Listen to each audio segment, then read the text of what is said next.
Mee nama kana kamti mee kamitti beekuu danda'a? Nama guyyaa keessaa dhufee akkanumatti laayituun taane. Yaa beekuu hin danda'u jechuudha nama. Akkamittiin beekama? nuti gaanu nuti alhamdulillahi rabbil alamin jechuudha ilmaan kasaatii nuti quba waan ta'eef jecha fuula daawwattoota yerootti nu garsiisii jenneen nu garsiisii meera gurbamoo hin taane namni kun otuun hojii jirti kun otuun tana mee gurbamoo hin taane addaan nu himu jenneen aslu mee akkamittiin minaan jettan isin gaaffii akkam na gaafattan kana dhiirama kun dhalaadhaan akkamittiin beekuu danda'a? laala firaa godha hin laa hin booyin Buona solo wallahi. Waan garaa nama nyaatu tokko wallahi.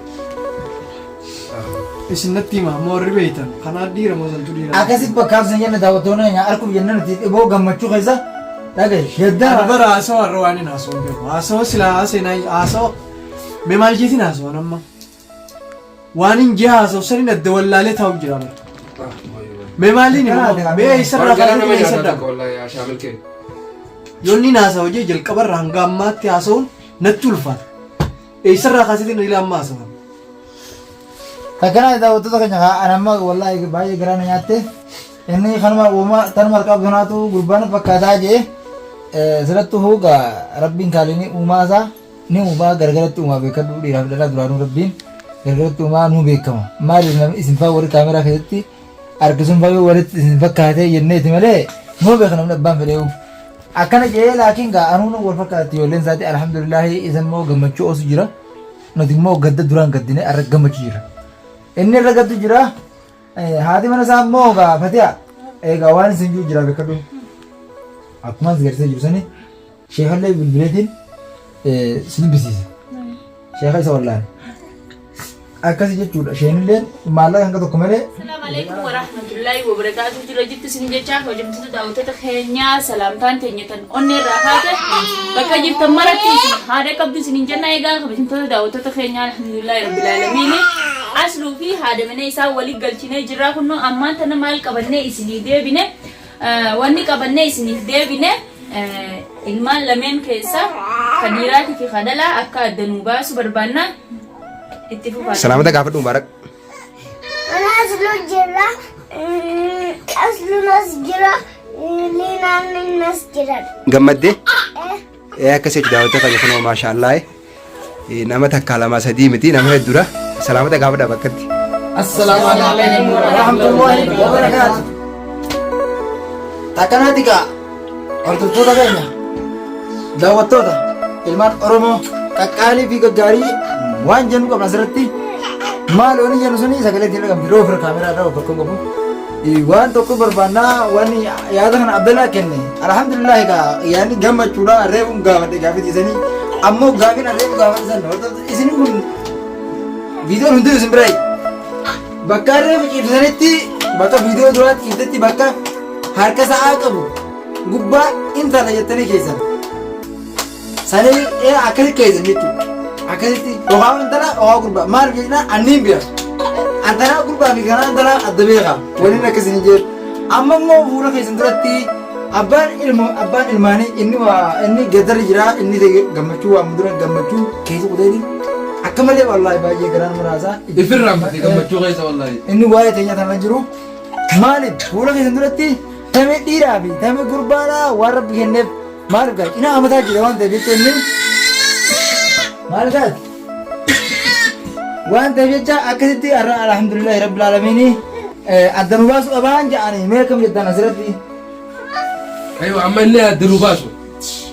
Tamtu dhiiraaf tamtu gurbaa lama. Dhiiraaf gurbaa. Kameete. mee ijoollee teessanirraa mataa maal taate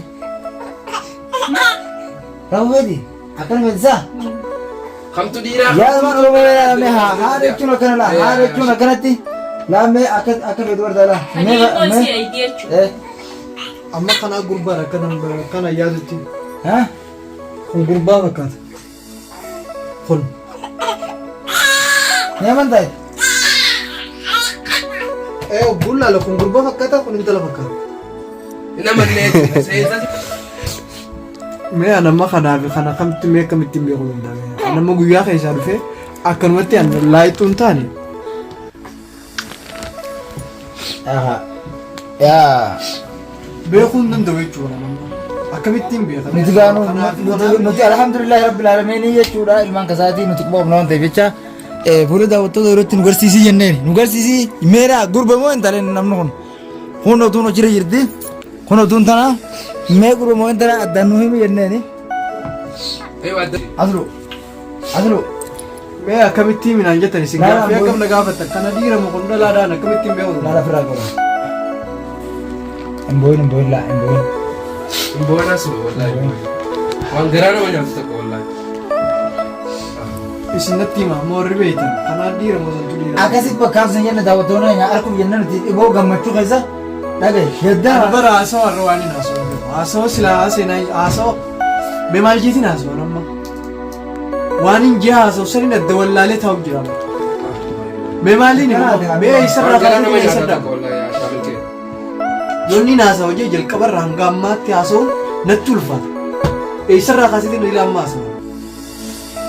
takkana daawwattoota keenya anamma wallaahi baay'ee garaana nyaatte inni kanuma uumaa tanuma harkaa bunaatu gurbaan fakkaataa jee asirratti hooga rabbiin kaalinii uumaa isaa ni uumaa gargaratti uumaa beekadhu dhiiraaf dhalaa duraanuu rabbiin gargaratti uumaa nuu beekama maaliif namni isin faa warri kaameraa keessatti argisuun baay'ee walitti isin fakkaatee jenneeti malee nuu beeka namni abbaan fedhee'u akkana jee laakiin gaa anuun wal fakkaatti ijoolleen isaati alhamdulillaahi isan immoo gammachuu osu jira nuti immoo gadda duraan gaddine arra gammachuu jira inni irra gaddu jira haati mana isaa immoo gaafatea eegaa waan isin jiru jira beekadhu akkuma si gartee jiru sani sheekallee bilbileetiin sirbisiise sheeka isa wallaan akkasii jechuudha sheenilleen maallaqa hanga tokko malee irra caalaa bilaashi takkanaati gaa kabajamtoota daawwattoota keenya wallaahi gaa irra dhufnee jirra nutilleen mariileedha wayyeettiin jiru naaf liinaan jechuudha liinaan ammoo laafattee jirta irraan tanaa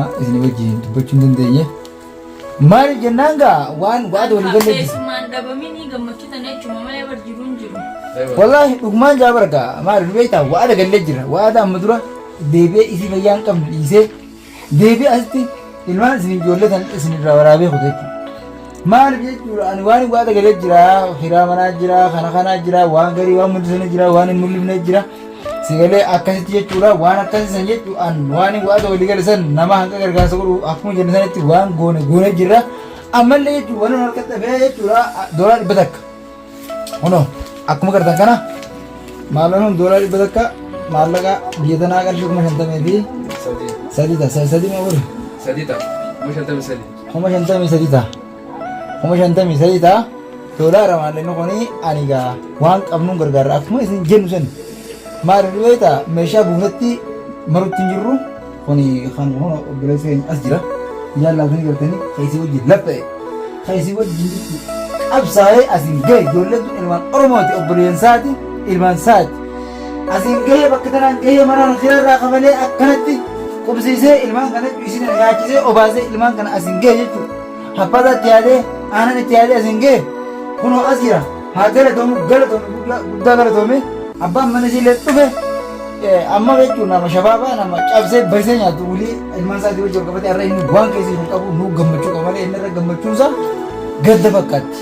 Takkasitti liinaa ofiifni jirti rabbiin gaa liinaa waan beeknu waan qabnu tanaa daawwattoota yaa wajjiniin kasi gargaarsa gootaa fi Inshallah kun daawwattoota keenya akkuma agartan kana wanni shaamilna kanneen duraala maallaqa biyya tanaatti akkuma inni isinii himee ture 53 tahaa duraan 54 ture kuma takka irratti jechuun ammaan kana duraan liga bu'ee saniifuu inshallah warreen akka keenyaatis hedduu jira fakkaataani inshallah waa hundaanuu wal bira jirraa jechuudha.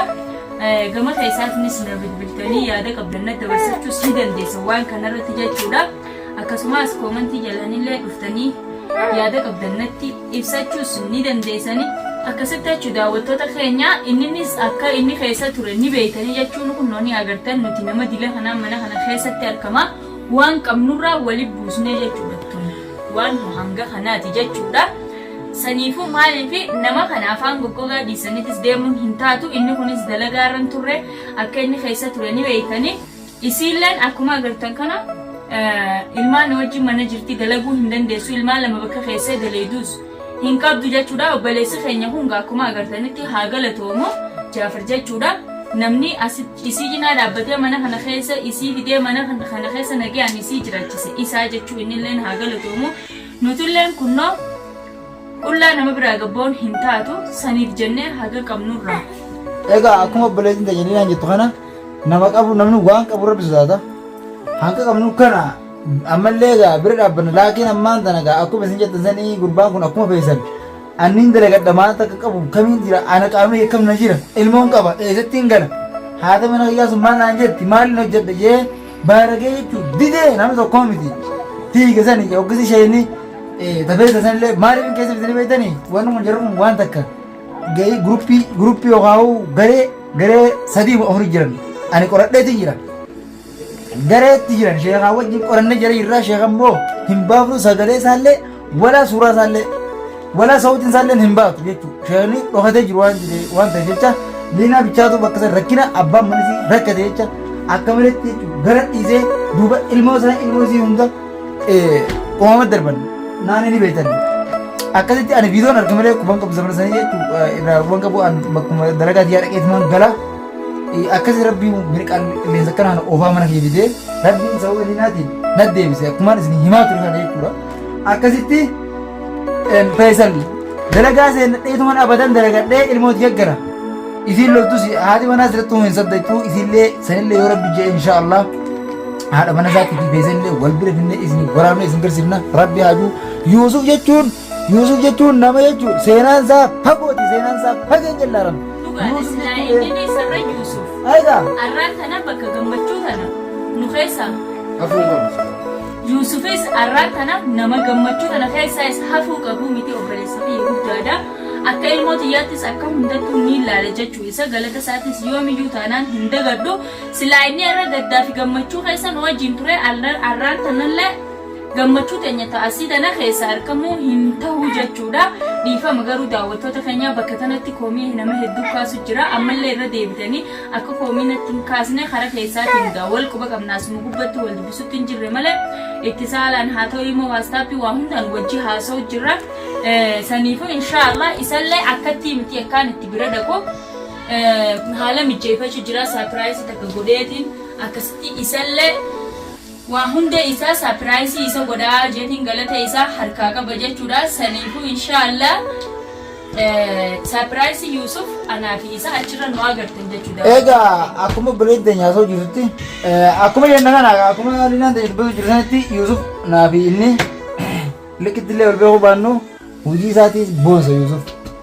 Hojii isaatu boonsa Yuusuf ani naa fi inni wal barree wal bira dhennee wal biratti afaan kaadhee akkasitti jechuudha daawwattoota keenyaa ta'e Yuusufis achirra wal arginaa dooraallee dhibba tokkichaa kana fatiyaadhaaf kanninaa jechuudha amma fatiyaa hoo hagganuma guddifadhu waan qabnurraa ifni saniif daawwattoota keenya inshaallah kanaan miti jechuudha kana caaltuun isinilleen kana akkana akkas jee isiniif hin himu jechuudha isinumaan gama keessaatiin kottaan hojii wal mari'adhaan isinin jaa daawwattoota kiyya kana sanii jee adda baasee isinin himu isinuu ni beeytanii ni komantii jalatti illee haaya yaada keessanii gorsa keessan haaya gama keessaatiin namni na dubbisuu barbaadanis inshaallah na dubbisaa achirratti waa hundaa wajjin haasofnaan isinin jaa gama kiyyaan yaadaan qabu fixadheetiin jira jechuudha inshaallah gammachuun teenya gammachuu gubbaanii dilasillee haasa'uu hin dandeenyu waan nuti garaa na keessaa nu miidhamee jira saniifuu gama kiyyaan haasa'uu fixadheetiin jira haasa'uu wal dandabarfadha.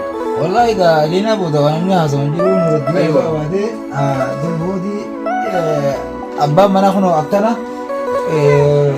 gadda wayiirra jira fatiha gara toomi. Alillee gammadeeti wallahi waan dubbadhu dhabe wallahi. Isin dara naafi fatiyaan baga gammanneerra. Baga rabbii isin gammachiise. Gara toomi atummaanu. Gara toomi takkana hin jenna. Assalaamu alaikum.